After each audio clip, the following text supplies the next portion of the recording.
It's Friday, and I'm back with the next in our Fanzine Friday series. Today we're taking a look at News from Bree, number 17, from March of 1976. Please stick around.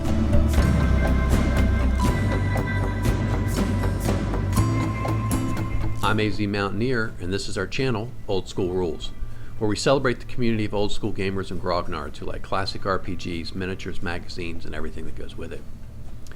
Today on the Fanzine Friday series, we're taking a look at another one from the UK. This is News from Bree number 17, produced by Hartley Patterson in 1976.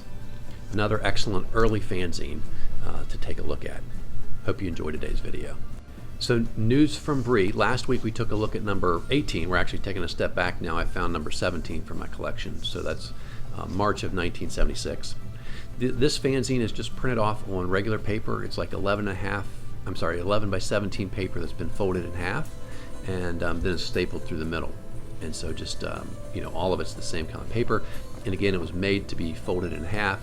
I mentioned last time, and then, on this section here, you'd put someone's name and address. You can actually, on this one, see the little staple marks where this was folded in half and stapled and sent out to the person who had a subscription. It notes on there the person at that point had a right to apparently send in enough money to cover 2 issues of the magazine. Okay, so let's take a look at the cover. This is art by Chris Beaumont, same one who did the cover art on issue 18. And he explains that Hartley had created a set of rules, co-created a set of rules called Midgard, and these guys are gambling, they're playing a game in that fantasy setting. And he also mentions, if you can see the detail, there's some characters marked into the table, which are from the language they use in that world.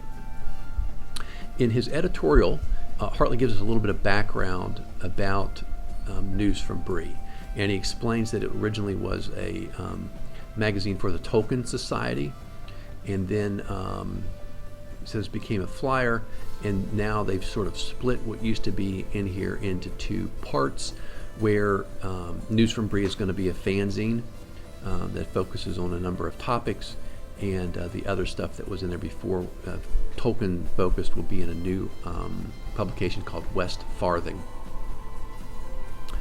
And so again, this one focuses more on science fiction and fantasy gaming. And again, as I mentioned before, the way he does it, he doesn't do it sort of by page. He has sections with these boxes around them, and then the bold number, right? So you can see here 2 and 3.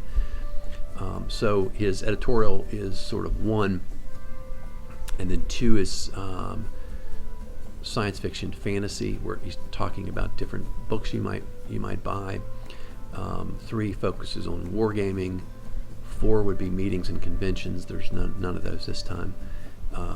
Then 5 science fiction board games. 6 diplomacy. 7 fantasy board games. 8 sort of freeform. 9 Dungeons and Dragons, and 10 postal games. And when we get to the table of contents, I'll talk a little bit about what's in here. Then in his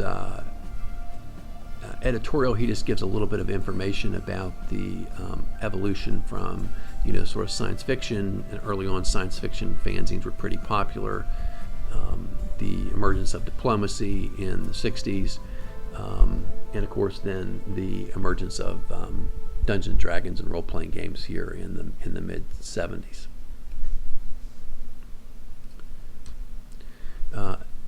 Again, he's got a section 2 where he talks about some science fiction and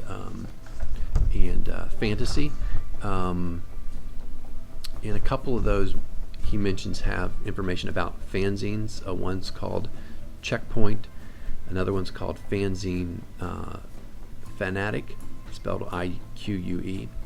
So it's a good way to find fanzines.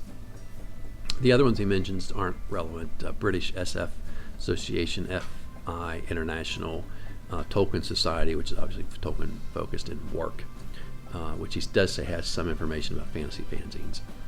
And then section 3, which is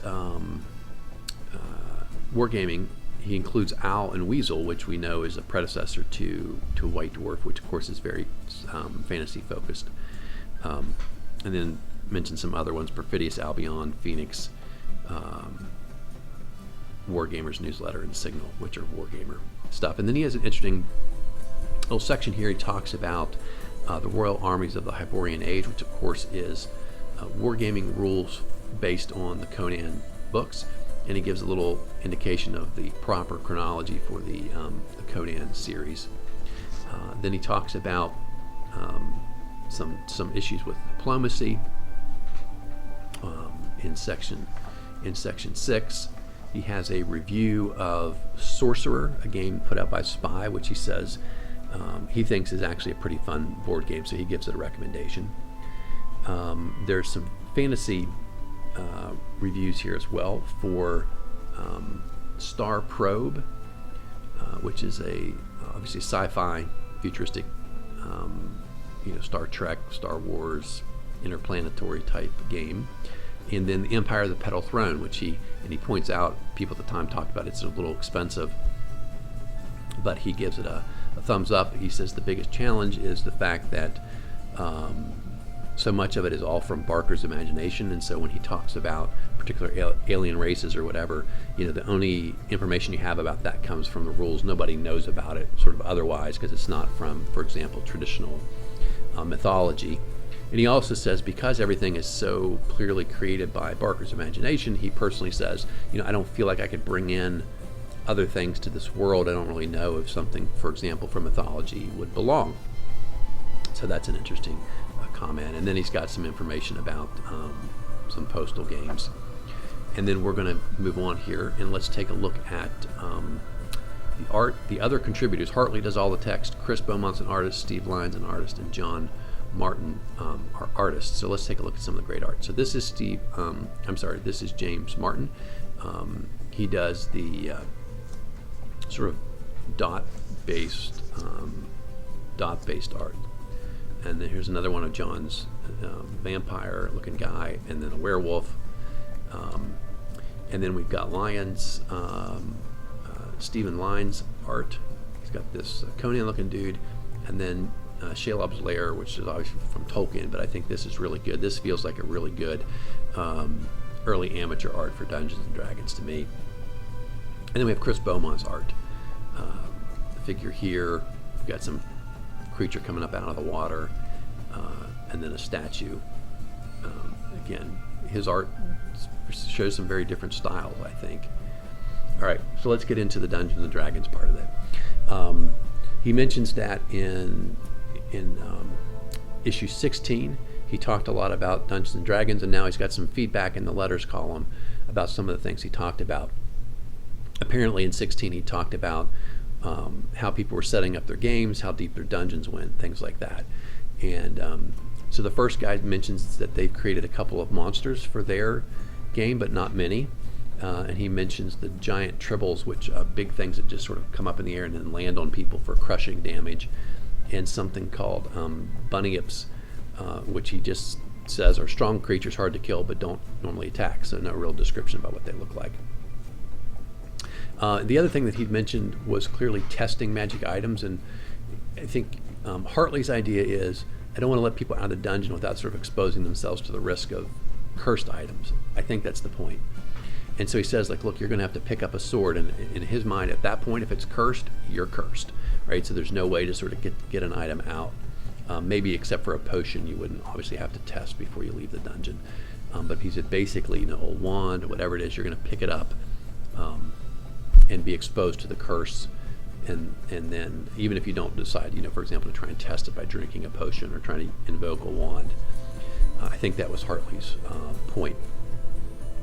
The other guy talks about their dungeon in Australia, and he talks about having 200, 300 rooms on a level, some of the earliest levels, because people need to go in several times in order to be able even to level up one time. I think he estimates people are only earning about 400 experience points per adventure, so they're going to go in 5-6 times just on a first level before they're ready to level up. And then the next guy's letter again is focused on this issue of magical items and how to get them out of there, out of the dungeon without using them, and or can you do that essentially, and basically take them back to town and just spend money and find out what they are. Oh, the other thing he mentions up here is he's got a little chart about the chance of getting divine favor, and he's got just a percentage roll he gives people as a chance to get a deity or an avatar of a deity to intervene in your campaign. Okay, so then the next thing we have is Van Arzul's Guide to Dungeons, which is essentially Hartley's advice to young dungeon masters. And so here are his suggestions this time around, which I think are interesting. It gives you both some ideas as well as sort of some context of what things were like, how little really was out there. He mentions in here, he's going to review, on the next page we'll cover, he's going to review Blackmoor. So you only had the OD&D Wood Grain box set and Greyhawk rules at this point, really. And so again, people were really just figuring out how to play, and the way you generally did that was getting advice from people who've been playing longer than you. As he says, first thing first, you really don't need anything other than what the book says: pen, paper, dice, and imagination. But then he goes on to give you some suggestions. First thing he says, I think most dungeon masters would have done this, you build some type of reference table, because especially in those early days, where information was in the books was sort of everywhere.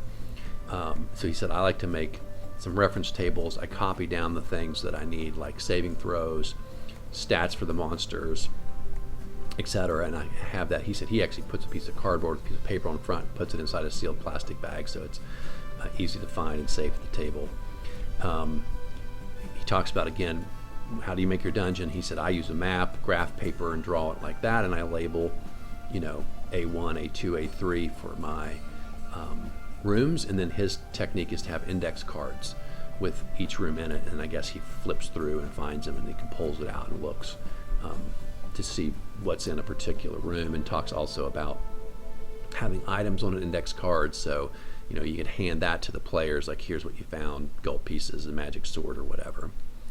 And then character sheets, again, did not really exist yet. It weren't in wide circulation, and so he talks about having a piece of paper that has the stats that they need, the equipment to hits, saving throws, spell book, and then his personal thing as a dungeon master is he has a little chart where, and that's here inside sort of like the circle, and he has their name, their class, alignment, level, armor class, stats, hit probability, and then extras where he would write down like a magic user's spell. If you had a magic item, he'd write those notes. So he has it all very concisely about the characters that are in the party. Suggest you might want to do that. And then the last thing he talks about are miniatures. And he says, very much optional. Wargamers would assume you need them. People who hadn't wargamed probably don't know why you'd want them, but he says he uses them for marching order, just relative location within the dungeon. Doesn't sound like he actually uses like a board where people are moving around on, but maybe just sets them there for artistic effect, and again to represent the marching order when that's relevant.